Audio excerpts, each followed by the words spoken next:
Nama saya Antum Herusa. Wati Ini UMKM Banjarbaru Di Wengga Trikora. di Untung Mangkok. Matanuran. Ikan asin sama cemilan. Iwak telang. Nah ada dapat ikan tongkol sama ayam. Belanja apa yang ada lah di sini sambil lihat-lihat dulu soalnya. Sering di sini. Iya lumayan males. Ulun dari awalnya buka ulun beli. Udah lama, udah sebelum jauh dari kasus ini. Aman, gak pernah ulun mengalami yang kayak gimana memang aman.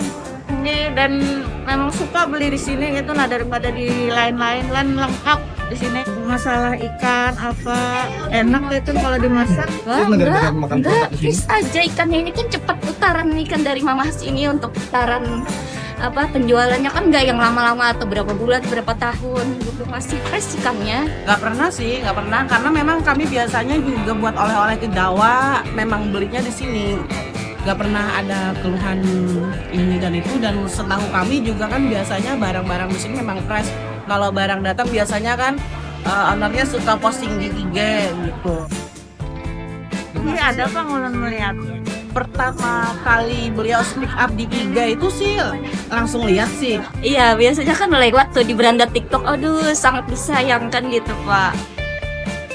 Tanggapan kami pribadi ya sebagai pembeli konsumen menyayangkan banget sih, karena kami masyarakat ini juga kurang paham sebenarnya kasusnya apa, dan kalau misalkan memang bersalah nih ya, misalkan memang ada kesalahan karena ada temuan apa, sebenarnya kayaknya lebih baik itu kayak pendekatan dulu, terus itu kayak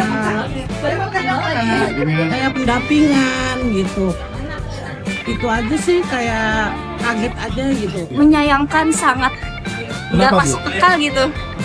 Menurut saya sih kalau ikan asin ini memang dari zaman dulu nggak ada masa-masa expired atau gimana gitu. Sangat ulun menyayangkan karena kan UMKM ini kan perlu ditingkatkan, bukan ibaratnya dimatikan kan sebenarnya. Tapi kan kalau menurut yang berwenang harus kayak gitu, apa kada bisa berbuat banyak juga kita. Ya sayang, sangat menyayangkan. Biasanya di sini kan kalau untuk mencari bahan-bahan dari lautan sini lengkap. Sangat menyayangkan. Karena saya sebagai UMKM merasa setelah Mas Dirli ditangkap menjadi ketakutan. Seperti contohnya saya kan punya produk siap saji nih. Kadang-kadang orang pesen jam 6 sekalinya dipakai untuk habis isya, itu sekarang menjadi ketakutan. Takutnya nanti ada basi, ada apa, saya menjadi masalah sama seperti Mas Firly seperti ini. Padahal kan kalau ada masalah itu kita minta dibina, diarahkan,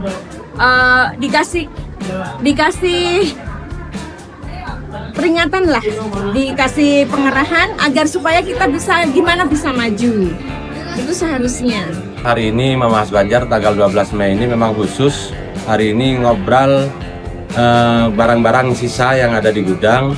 Karena kemarin kan 1 Mei udah tutup, jadi kami sangat apresiasi betul kepada masyarakat bahwa ini membuktikan bahwa produk-produk yang dijual di Mamas Banjar, di toko oleh-oleh Mamas Banjar ini, bagi masyarakat ini nggak ada masalah. Jadi aneh kemudian ketika pihak APH, para penegak hukum, melakukan tindakan-tindakan yang kami anggap aneh. Karena seharusnya yang ditekankan itu kan pembinaan bagi pelaku usaha UMKM, bukan malah memberikan teguran yang sifatnya langsung ke pidana. Seharusnya ada tahapan-tahapannya seperti itu. Tentu pelanggaran-pelanggaran administrasi yang dilakukan Mamas Banjar ini tentu harus sanksinya administrasi juga, bukan pidana. Lebih dibimbing lagi gitu, dibimbing lagi untuk UMKM, jangan menjat langsung gitu. Harapan ulun kalau bisa ada lagi Bang yang seperti ini, tapi apa yang kekurangan lebih ditingkatkan lagi, misalkan ada kurang di mana, dibina itu apa sih yang kurang gitu, nah bukan harus kayak gini kan mati kan jadinya usahanya, jadi kan harus dibina apa sih kekurangannya gitu, nah perlu ditambahkan apa gitu kan, jadi tahu yang berjualannya gitu. Harapan kami sih agar dapat selesai sebaik-baiknya ya, bukan dipandang cuma dari segi hukum, juga dari sisi UMKM-nya, karena tidak bisa dipungkiri adanya Mama Khas Banjar juga membantu perekonomian yang memasok barang-barang UMKM lainnya. Artinya sebenarnya ini kan aksi nyata nih, membantu UMKM dan mensejahterakan masyarakat.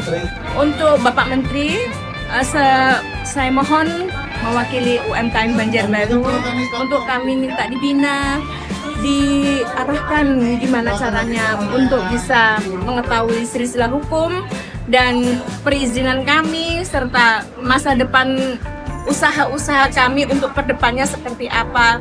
Harapan kami, hakim harus imparsial dan tidak bias dalam memberikan keputusan nanti. Apalagi nanti Menteri tanggal hari sidang Rabu depan, tanggal 14 Mei, Menteri UMKM Bang Maman Abdurrahman itu akan menjadi amicus curiae. Artinya sebagai sahabat pengadilan bagi para pelaku UMKM. Dan itu sangat wajar karena Menteri sendiri adalah bapak kandung dari pelaku UMKM itu sendiri. Ya rasanya kalau bisa itu tembus aja.